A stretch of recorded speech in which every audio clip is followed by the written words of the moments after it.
Here I have Huawei Nova 10 Pro, and today I'm going to show you how to change slow motion speed in camera on this device.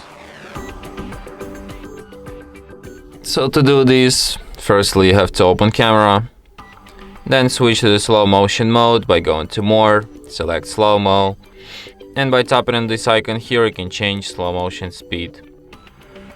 So you have different speeds from 4x up to 32x, like 4, 8 and 32. So yeah. And that's it. Thanks for watching. If you find this tutorial useful, don't forget to hit that like button and subscribe to our channel.